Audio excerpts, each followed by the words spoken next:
नमस्कार। भाई हो तो ऐसा कैसा, कलयुग के भाई जैसा, कि चंद पैसों के लिए, जमीन के छोटे से टुकड़े के लिए भाई का गर्दन काट दे, हत्या कर दे।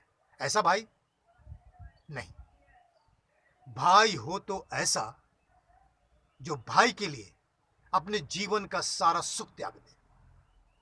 सोना चांदी हीरे मोती उसके लिए कुछ मायने नहीं रखता, उसके लिए मिट्टी के समान हो। क्या ऐसा भाई हो सकता है क्या? नहीं। ऐसा भाई था।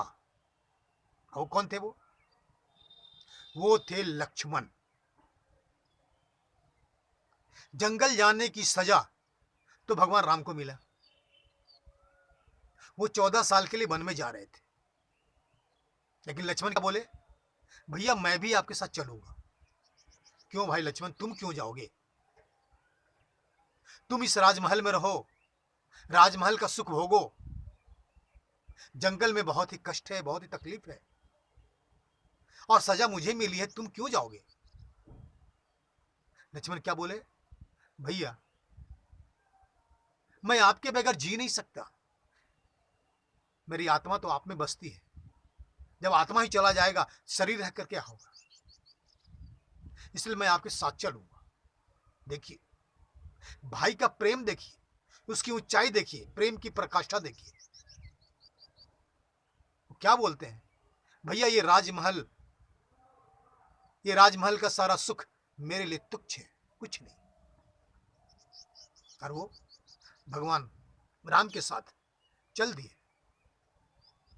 और उन्होंने सिर्फ ये आर्थिक सुख ही नहीं त्यागा, उन्होंने अपनी पत्नी को भी त्याग दिया। अब सोचिए, आज का समय ऐसा है कि पत्नी के लिए लोग पूरे अपने परिवार को त्याग देते हैं। भाई बंधु माँ बाप सबको त्याग देते हैं, और लक्ष्मण पत्नी को त्याग दिए और भाई के साथ जंगल में चले गए। और जंगल में भी उन्होंने बहुत बड़ा त्याग किया। क्या किया? कौन सा त्याग किया उन्होंने, वो मैं बताता हूं आपको। जब भगवान राम रात में अपनी कुटिया में सो जाते थे, तो लक्ष्मण उनकी कुटिया के बाहर पहरेदारी करते थे, चौकीदारी करते थे। क्यों? क्योंकि उनको डर था कि जंगल है, जंगल में कोई भी जंगली जानवर आ सकता है और मेरे भैया को नुकसान पहुंचा सकता है। तो फिर तो मेरे जैसा सेवक के रहते अगर भैया को कुछ नुकसान पहुंच जाए तो मेरा जीवन ही व्यर्थ हो जाएगा। इसलिए वो कभी सोते नहीं थे। एक काम और वो करते थे। वो क्या? उनको खाने के लिए फल मिलता था, लेकिन वो खाते नहीं थे। क्यों? क्यों नहीं खाते थे वो इसलिए नहीं खाते थे कि अगर मैं खाऊंगा तो मुझे आलस होगी, और आलस होगी तो नींद आएगी और मैं सो जाऊंगा, बहुत बड़ा अनर्थ हो जाएगा। तो उन्होंने कभी खाना भी नहीं खाया। अब आप सोचेंगे कि 14 साल तक कोई खाना नहीं खाया, 14 साल तक जागता रहा, कैसे हो सकता है? हो सकता है, होता है। यह है विज्ञान। इसको विज्ञान कहते हैं, आध्यात्मिक विज्ञान।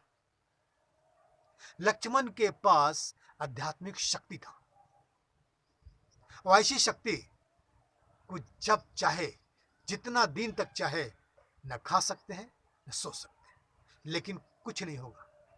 कोई शारीरिक विकार, मानसिक विकार नहीं होगा। और इसी शक्ति की बदौलत उन्होंने लक्ष्मण रेखा खींचा था सीता जी की रक्षा के लिए। तो ये उस वक्त का एक विज्ञान था जिसको आध्यात्मिक विज्ञान कहते हैं। लेकिन ये बात भगवान राम को मालूम नहीं था। भगवान राम को मालूम कब पड़ा? जब रावण से युद्ध छिड़ा और लड़ने के लिए मेघनाथ आया। जब मेघनाथ आया तब विभीषण बताते हैं, प्रभु ये बहुत ही खतरनाक है, और इसे मारना बहुत ही असंभव है। क्यों? क्योंकि इसे वरदान है कि जो आदमी 14 साल तक सोया नहीं हो, 14 साल तक खाया नहीं हो, 14 साल तक अपनी पत्नी का मुंह नहीं देखा हो, वही आदमी इसे मार सकता है। भगवान राम चिंतित, परेशान, यह कैसा वरदान है? इसे तो हम भी नहीं मार सकते हैं, तो फिर तो बहुत ही गड़बड़ हो जाएगा। तब लक्ष्मण बोलते हैं, भैया चिंता करने की जरूरत नहीं है, इसे मैं मारूंगा। लक्ष्मण, तुम कैसे मारोगे इसको? तुम्हें पता विभीषण जी ने भी क्या बताया कि भैया मैं सब सुन लिया, वो सारी बातें मुझ पर लागू होता है भैया। तुम पर कैसे लागू होता है? कि भैया मैं 14 साल से सोया नहीं हूं। क्या बात करते हो? 14 साल तक सोए नहीं? हाँ भैया मैं नहीं सोया, और 14 साल तक कुछ खाया भी नहीं। क्या बात करता है लक्ष्मण? 14 साल तक तुम कुछ खाया नहीं? मैं जो फल देता था क्या करता था? कि भैया नहीं खाता था। क्यों नहीं खाते थे?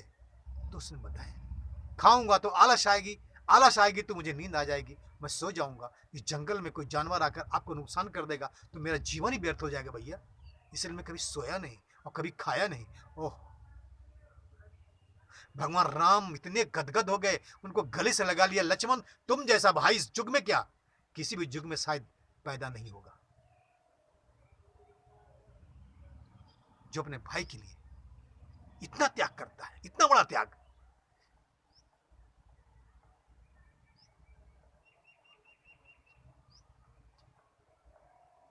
बहुत खुश होते हैं भगवान, और लक्ष्मण मेघनाथ का वध करता है। ये तो भाई एक भाई की कहानी। दूसरा भाई आइए, भरत। राम जी कहते हैं, भरत तुम ये राजगद्दी संभालो और मैं चला वन को। भरत जो है पैरों पर गिर जाता है कि प्रभु मैं आपके बगैर तो जी ही नहीं सकता। भैया इस गद्दी पर आपका अधिकार है, मैं तो इस पर बैठने का कभी पाप कर ही नहीं सकता। जब भी बैठेंगे तो आप बैठेंगे, मैं नहीं बैठूंगा भैया, मैं नहीं बैठूंगा, मैं इतना बड़ा पाप नहीं करूंगा। अब सोचिए, एक भाई, बड़ा भाई छोटे भाई के लिए त्याग कर रहा है, गद्दी के लो बैठो, आराम करो, संभालो, राजा बनो, जिंदगी का सुख भोगो। दूसरा भाई इतनी मोहब्बत करता है, इतना प्यार करता अपने बड़े भाई से कि सब कुछ त्याग देता है। नहीं भैया नहीं हो सकता। भगवान राम उसको समझा समझा के थक गए, हार गए। लेकिन भरत अपने भाई के प्यार में इतना पागल था, इतना प्यार करता था कि उसने स्वीकार नहीं किया, और लास्ट में भरत का प्यार जीत गया।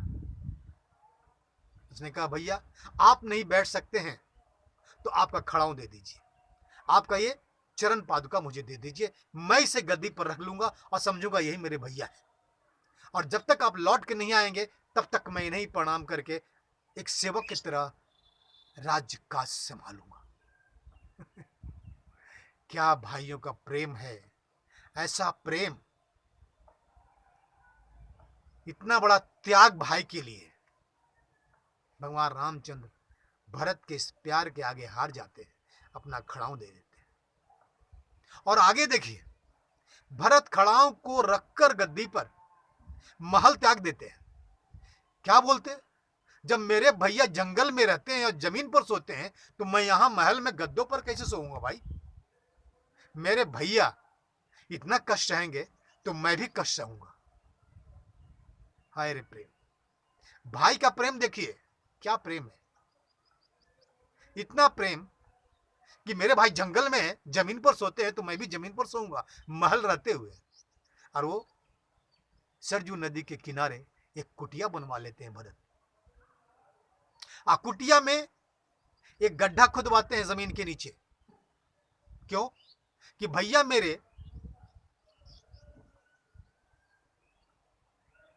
भैया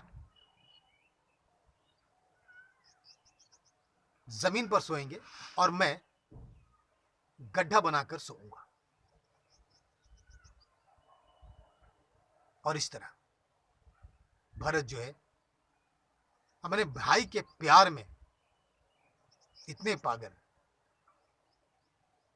कि उन्होंने अपना सारा सुख त्याग दिया और पूरा जीवन यानी 14 साल तक, जब तक भाई लौट के नहीं आए तब तक वो भी एक कुटिया में जमीन में गड्ढा खोदकर जीते रहे, इंतजार करते रहे अपने भाई का। तो ये था भाई से भाई का प्यार। इतना बड़ा त्याग इस दुनिया में किसी ने न कभी किया और न कभी करेगा। तो ये था भाई हो तो ऐसा, भाई का प्यार हो तो ऐसा। इसके साथ ही ये एपिसोड खत्म होता है। हम फिर मिलेंगे अगले एपिसोड में। तब तक के लिए धन्यवाद। जय हिंद, जय भारत।